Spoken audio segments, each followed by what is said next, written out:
ഈ 150ാമത്തെ സിനിമയിൽ എത്തുന്ന സമയത്ത് ഞാൻ ഇതിന്റെ തുടക്കത്തിൽ ഞാൻ 10 ദിവസം ഉണ്ടായിരുന്നുള്ളൂ. 10 ദിവസത്തിനിടയിൽ എനിക്കത് കഴിഞ്ഞിട്ട് പോവാൻ അടുത്ത വേറെ സിനിമകൾ ഇടയിലുള്ളത് കൊണ്ട് എനിക്കത് പോകണം. അപ്പോൾ ഞാൻ ബില്ലുവിനോട് പറഞ്ഞു, ഞാൻ ഈ കുറച്ച് ദിവസമേ ഉള്ളൂ, ഇത്രയൊക്കെ ഉള്ളൂന്ന് പറഞ്ഞു.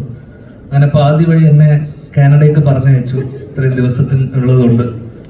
അപ്പൊ ഞാൻ ഈ പോകേണ്ട തിരക്കിലാണ്, എപ്പോഴും വന്നു കഴിഞ്ഞാൽ അങ്ങ് പോകണം. അപ്പൊ ഞാൻ കാണുന്നതെന്ന് വെച്ചാൽ ദിലീപേട്ടൻ ഓരോ ദിവസം വന്നു കഴിയുമ്പോൾ ഓരോ സീനിലും എന്തെങ്കിലും കോമഡി ഉൾപ്പെടുത്താൻ വേണ്ടി, അല്ലെങ്കിൽ എന്നോട് വന്നിട്ട് ചോദിക്കും ദിലീപേട്ടൻ, എടാ ഇതിന്റെ ഒടുക്കത്തിൽ എന്താ പറയുക, ചിരിപ്പിക്കാൻ വേണ്ടി ഞാൻ വിചാരിക്കും ഇതിനാണ് എന്നോട് ചോദിക്കുന്നത്.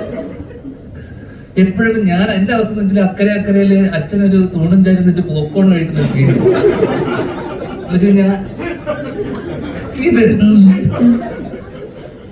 അഘോരാത്രം ആ സീൻ ഇങ്ങനെ ആലോചിച്ച് എന്നിട്ട് എന്നെ ഓടി വന്നിട്ട് എന്നെ നോക്കിയിട്ട് അടുത്ത് വന്നിട്ട് പറയും, എടാ അവിടെ എന്താ പറയാന്ന് പറയുമ്പോഴേക്ക് പെട്ടെന്ന് എന്നെ കണ്ടു ഞാൻ ഇവനോട് ചോദിച്ചിട്ട് അങ്ങനെ മാറിപ്പോകുന്നതും ഞാൻ കണ്ടു.